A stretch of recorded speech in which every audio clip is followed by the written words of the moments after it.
Okay, let's try and cut through some of the noise. We're just bombarded, aren't we? Headlines everywhere, this political scandal, that foreign crisis, some huge legal fight over here. It feels fragmented. It really does. And you wonder if that fragmentation is, well, deliberate almost, like a kind of information overload. Exactly. It makes it hard to see the bigger picture, the connections underneath. What if these aren't just random events? That's precisely what we're digging into today. This isn't about just one story. We're connecting the dots, looking at these different areas, power, control, how truth gets twisted. And how the rules, the sort of democratic guardrails we rely on, might be eroding. Right. Using the sources you've shared, we want to pull out the key insights, understand the why behind the headlines. How does this stuff actually impact you? It's about getting past the surface noise. And we're definitely going beneath the surface today. We'll look at how stories around powerful people get spun, how government itself, even cultural places, might be getting, well, weaponized. And importantly, where people are pushing back, sometimes from places you wouldn't expect. It's going to be quite a journey synthesizing all this. So where do we start? This battle for truth, for narrative control. I think we have to start with that whole tangled mess surrounding Jeffrey Epstein and Donald Trump. It just keeps coming back, doesn't it? It really does. And Trump's story has always been so consistent, hasn't it? That he cut Epstein off way back in 2000. Right, the official line. Because Epstein supposedly stole a young woman from the Mar-a-Lago spa. It paints Trump as this noble defender almost. It's a very convenient narrative. Yeah. Heroic even. But when you actually look at the facts, the accounts from reporters, witnesses, It doesn't line up. not at all.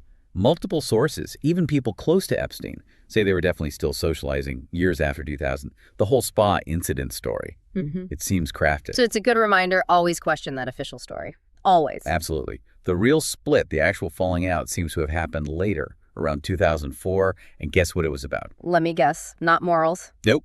Money. Plain simple. Okay, tell me more. Money how? So picture this. Palm Beach, 2004. Epstein shows Trump this incredible mansion, Maison de l'Amitié. Huge place, right on the ocean. 60,000 square feet, I read. Yeah, they're walking through it, seemingly friendly. But here's the context you need. Trump, at that exact moment, was in serious financial trouble. Right, the casinos were going under, he'd sold his yacht. I remember reading his father tried to bail him out with a casino chip. Exactly. He was reportedly facing massive debt, and then, out of nowhere. He outbids Epstein for this massive estate. Where did the money come from? That's the million-dollar question, or rather the multi-million-dollar question. Epstein himself apparently speculated later that the money came from, quote, Russian sources. Russian sources, okay. And Trump didn't keep the place long. No, he flipped it just a few years later to a Russian oligarch, Dmitry Rybolovlev, for basically double what he paid. Double. Wow. And that transaction, according to people who knew Epstein, that was the real betrayal. The real reason Epstein felt double-crossed, not some spa incident from years before. So the whole moral guardian narrative just evaporates. It was a business deal gone sour, basically. It certainly looks that way. Shows how easily a self-serving story can be spun, even when the facts point somewhere else entirely. It really makes you think, what else gets spun like that? And it gets even darker when you look at the Virginia Giuffre situation. Right. She was trafficked by Epstein when she was only 16. Yes. And Trump's framing of her is, well, it's disturbing. He talked about her like she was staff that Epstein stole. Treating a victim like property and making himself the victim of Epstein's actions, not the teenage girl. Precisely. It completely erases her trauma and deflects any potential responsibility. Yeah. It's a chilling way to manipulate the narrative. And didn't something come out that contradicted his timeline again? Something about a birthday card? Ah, yes. The birthday card. This was in 2003. Remember, this is 3 years after Trump claims he cut ties with Epstein out of moral outrage. What was it? He sent Epstein a 50th birthday card. And apparently, it had a drawing Trump did himself of a naked woman and some weird little poem about hidden secrets. A naked woman he drew. And a poem about secrets, 3 years after the supposed breakup. Exactly. It doesn't exactly scream, we're not friends anymore because you're a bad guy, does it? It strongly suggests an ongoing, let's say, familiar relationship. Oh, okay. That card detail is pretty damning for his official story. It really punches a hole in it. And there's another overlap that's quite disturbing, too, involving the modeling industry. Oh, yeah. How so? Well, Trump had his own modeling agency, Trump Model Management, or T-Models, and the reports about how it operated are pretty grim. What kind of reports? They recruited very young girls, sometimes as young as 14, often from poorer countries, Eastern Europe especially. On tourist visas, I think I read, which isn't legal for work. Right. And former models described the conditions as modern-day slavery. Really low pay, they'd rack up huge debts to the agency for rent in cramped apartments, basically total control. That sounds awful. And Epstein's connection. Epstein was apparently fascinated by this model. He wanted his own modeling pipeline, basically. He put money into Jean-Luc Brunel's agency in Paris. Brunel? Wasn't he the one arrested for rape and trafficking who died in prison? That's the one. So you see this shared interest, this mechanism for accessing vulnerable young women, that goes way beyond just knowing each other socially. It suggests a much deeper, much more predatory common ground. It wasn't just golf games. Not even close. And it raises questions about whether there was any effort later, during Trump's presidency, to manage this whole Epstein connection. You mean like a cover-up or damage control? Damage control, definitely. There are reports that very high-level officials, we're talking Attorney General, Deputy AG, FBI Director, Yeah. even the Vice President had meetings specifically about managing the Epstein fallout. Really? High level like that. Yes. And one meeting, apparently scheduled for the VP's residence, got moved to the White House after it leaked. That suggests they were trying very hard to keep things contained.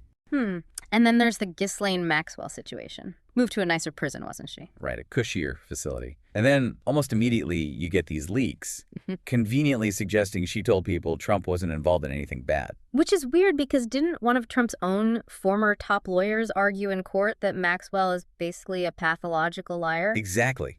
Noel Francisco, former Solicitor General under Trump, argued exactly that she couldn't be trusted. But now you have another Trump lawyer, Todd Blanche, trying to use her potentially as a witness to clear Trump. So one lawyer says she's unreliable, another wants to use her testimony. How does that even work? It works if your goal isn't truth, but public relations and legal maneuvering. Her credibility seems to depend entirely on whether it helps or hurts Trump at that particular moment. And lost in all this PR spin and legal games are the actual victims. Completely sidelined. Their experiences, their voices just get erased while the powerful figures fight their narrative battles. It's a pattern we see again and again. This pattern, manipulating narratives, undermining trust, it feels like it extends beyond just personal scandals. It seeps into our institutions, doesn't it? Like the courts? Absolutely. The judicial system is, well, it's under immense pressure, from things like the shadow docket at the Supreme Court to outright intimidation of judges. Okay, the shadow docket. I've heard that term, but break it down for us. What exactly is it, and why is it suddenly such a big deal? So traditionally, the shadow docket was for, genuinely urgent procedural things like stopping an execution temporarily or pausing a lower court ruling while the Supreme Court decides whether to take the case fully. Pretty narrow stuff. Okay, makes sense. Emergencies. Right. But lately, it's become this fast track for deciding huge nationally important cases, things affecting millions of people on immigration, voting rights, abortion access, major policy shifts. But without the usual process, like full arguments and written opinions. Exactly. They issue these orders, often late at night, with little or no explanation. No oral arguments, no detailed legal reasoning laid out for everyone to see. It bypasses the whole transparent, deliberative process we expect. So democracy being rewritten in the dark, as someone put it. That's a pretty good way to describe it. Yeah. Lower courts are left guessing the reasoning. The public doesn't understand the justification. And it feels like major decisions are being made based on political alignment rather than careful legal review. And this is happening while the Senate's role in confirming judges has also changed. Dramatically. The Senate Judiciary Committee, which is supposed to be a check, providing advice and consent, it's often acting more like a conveyor belt. Just pushing nominees through. Pushing through lifetime appointments, offer highly partisan, sometimes ideologically extreme nominees with what seems like less and less real scrutiny. You combine that fast-track confirmation process with the court using the shadow docket. And you get a judiciary that feels tilted, less independent. It certainly risks consolidating power and eroding the idea of an impartial judiciary that relies on reasoned argument, not just outcomes.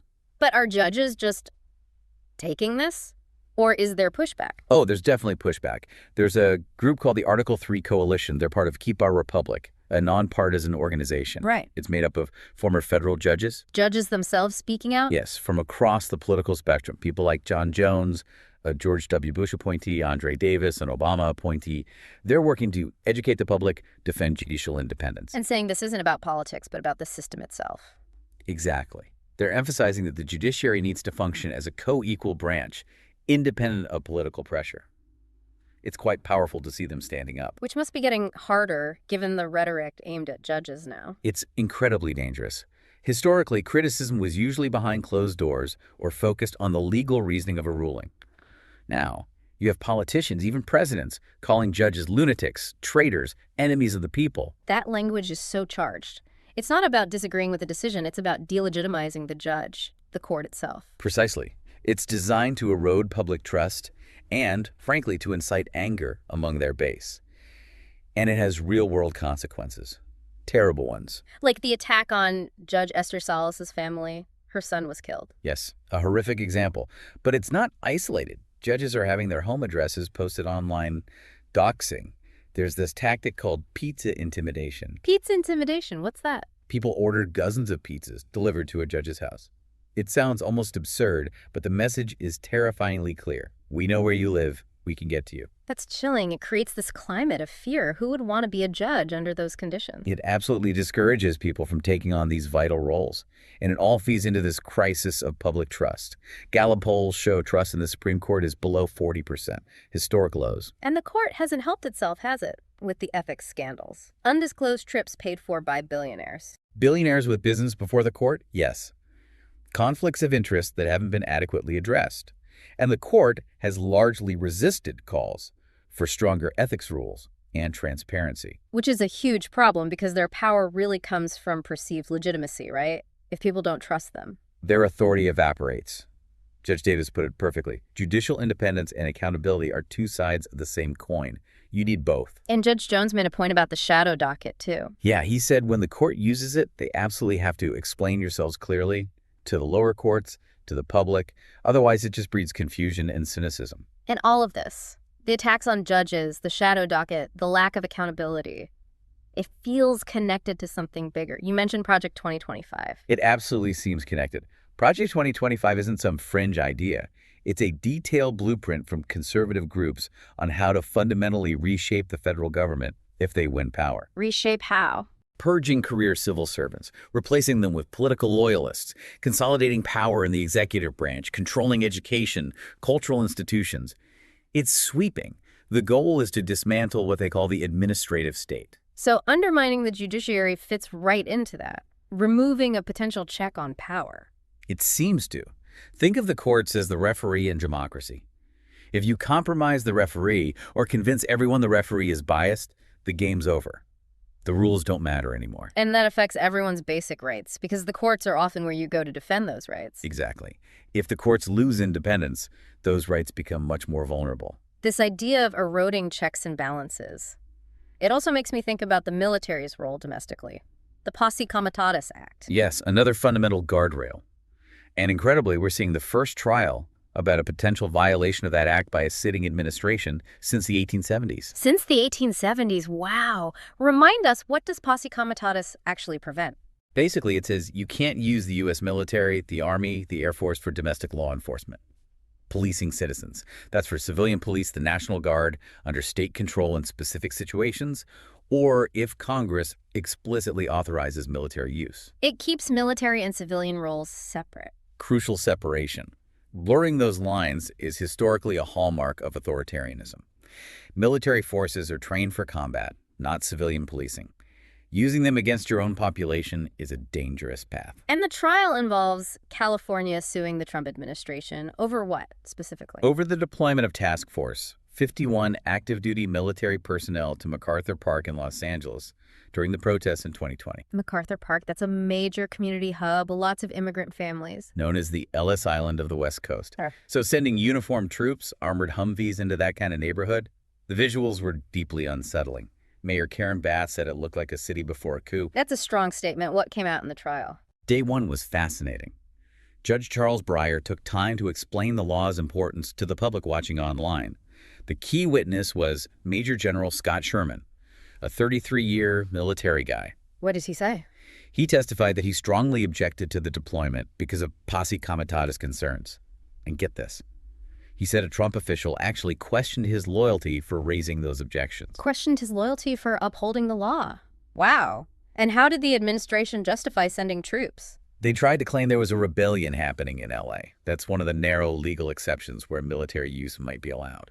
Was there a rebellion? According to General Sherman, absolutely not. He testified under oath nobody at the Pentagon or the Department of Defense ever called it a rebellion. He described it as protests, people interfering with federal officers, maybe threatening buildings, but not an armed insurrection. So his testimony basically blew up their main legal justification. It seems to have seriously undermined it. He also revealed troops were sent even though threat assessments were low.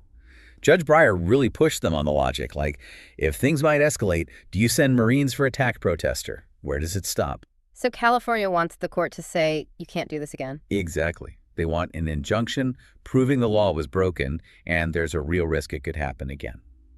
And adding weight to that argument, news broke during the trial that Trump had also wanted to take control of the D.C. police force. It paints a picture of wanting to use force, bypass civilian control. It does.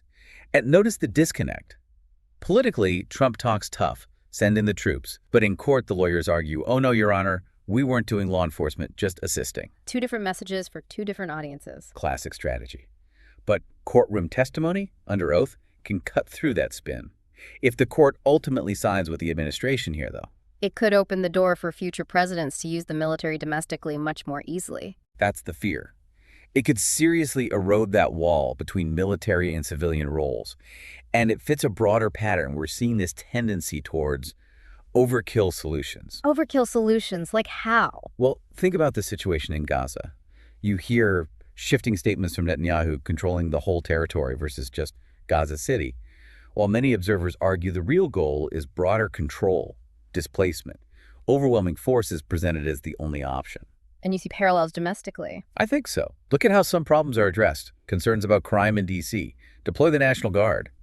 Mayor Bowser didn't seem to have many other ideas. Whereas other cities, you mentioned Baltimore, Chicago, they reduced crime differently. Yes, by investing in communities, after-school programs, youth jobs, housing security, mental health services.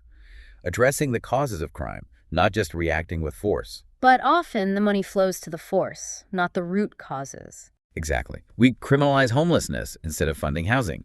We build more jails instead of boosting wages or education. Look at ICE, funded like a major military force, huge salaries, bonuses. Compare that to the budgets for community mental health. It's a massive disparity, selling militarized responses as safety. And it ignores uncomfortable truths, like the high rates of domestic violence and misconduct within police forces themselves. Does giving more unchecked power guarantee safety, especially for vulnerable people? Or does real safety come from addressing desperation, inequality, mental health? So the parallel you're drawing, Gaza's level entire neighborhoods and America's deploy the guard, expand police powers. It's about using disproportionate force as the go-to solution. And normalizing it. Normalizing authoritarian measures, whether abroad or at home. It becomes the default response, eroding civil liberties along the way. That makes sense why groups like Stop Cop City in Atlanta connect their fight against a massive police training facility to Palestine. They see the same infrastructure of control being built. It's recognizing a shared pattern, a playbook being used globally and locally. And this control extends even to, well, to history itself, how we remember our past. You mean actually changing what's in museums, like the Smithsonian? It seems so. It's not just about different interpretations anymore. There are worrying signs of a deliberate effort to rewrite exhibits, erase inconvenient facts to fit a political agenda. At the Smithsonian, of all places. It's Smithsonian, wow. That feels sacred almost in terms of national memory. How is this happening? Quietly but deliberately. Allies of Trump, like Senator J.D. Vance, who sits on the Smithsonian's Board of Regents, which is key, are overseeing a comprehensive review. A review of which museums? Major ones. American history, natural history, African American history and culture, Native American history, art museums, science museums. Then the core institutions. And the justification is? Trump's claim is that the Smithsonian has been infiltrated by a divisive, race-centered ideology, which is pretty clear code for wanting to remove discussions about slavery, systemic racism, difficult truths. Whitewashing history, basically, pushing a more patriotic, sanitized version. That seems to be the goal. And we've already seen it happen. The American Presidency exhibit. What happened there? They quietly removed the factual statement that Donald Trump was the only president impeached twice. Ah! Gone. They rolled it back to look like a pre-2008 version, mentions Johnson, Nixon, Clinton's impeachment, but Trump's vanished. No mention of January 6th either. So future generations going to the National Museum might never even learn about those major events. That's the terrifying implication. Control the past, control the future. It's a classic authoritarian tactic. Soviet Russia did it, Communist China, North Korea. Rewrite history to legitimize power. And it's not just about Trump's controversies. No, his allies are also pushing to bring back Confederate monuments, rename military bases after Confederate generals. It's about actively glorifying one version of history while erasing others. This sounds like it fits right back into that Project 2025 plan again, controlling education, cultural memory. It's absolutely part of that broader strategy. Create a patriotic education by removing anything challenging or uncomfortable. Our take. Once you rewrite history in official institutions, it's incredibly hard to undo.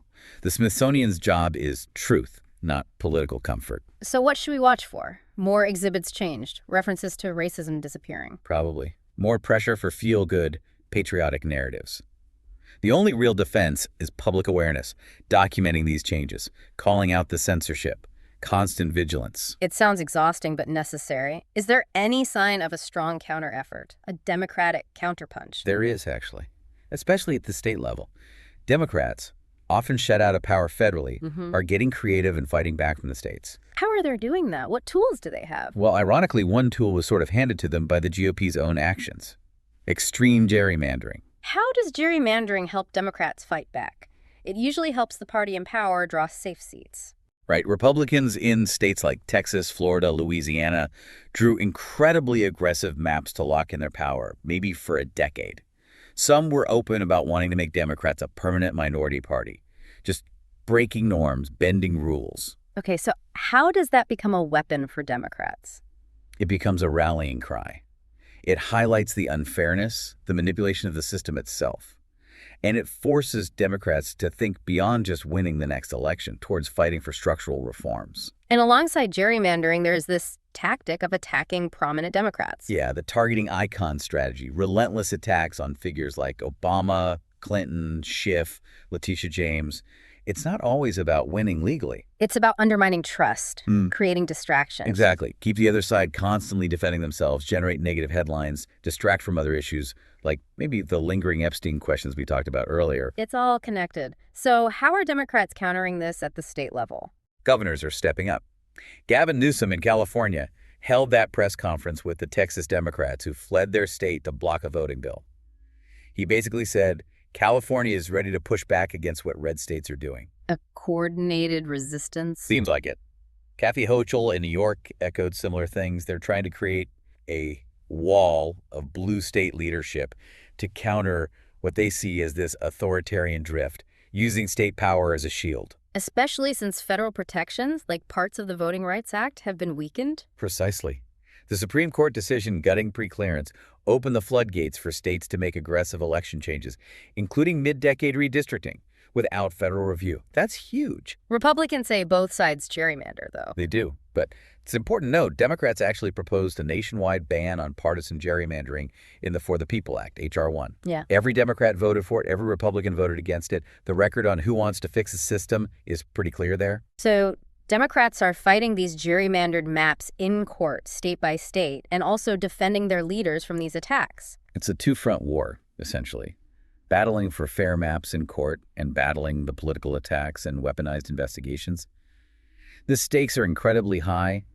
It feels like a fight for the survival of a truly competitive two-party system. If one side can lock in permanent advantage through manipulating the rules, democracy itself is weakened. Fundamentally. But there's some optimism. Voters seem increasingly aware of these structural issues. They're supporting candidates promising reform. People seem tired of being told things can't change when genuine efforts were blocked. So a growing awareness, maybe. People are catching on. That's the hope, that increased public engagement can help push back and protect those democratic guardrails. Okay, so pulling this all together. The Epstein narratives, the courts, the military's role, rewriting history, the political fights. They aren't separate things. Not at all. They're deeply interconnected. You see the same patterns repeating. Institutions being weaponized, trust being deliberately eroded, truth being manipulated for power, and this constant struggle over the basic rules of democracy. It makes you constantly have to ask that question. When you hear about a new policy, a court ruling, a museum change, is this really solving a problem? Right. Or just funding the problem and calling it a solution? Or whose story is being pushed, whose interests are being served. Is it about justice and safety, or is it really about power and control? Asking those questions is critical. Because ultimately, you, the listener, you're not just watching this happen. Your awareness, the questions you ask, your engagement, it really matters. It's crucial for holding power accountable, for protecting those guardrails, for making sure we pass on a truthful history and a fair system. Keep digging, keep asking questions. Absolutely. Don't let anyone else control the narrative for you. Thanks for joining us on this deep dive. We'll see you next time.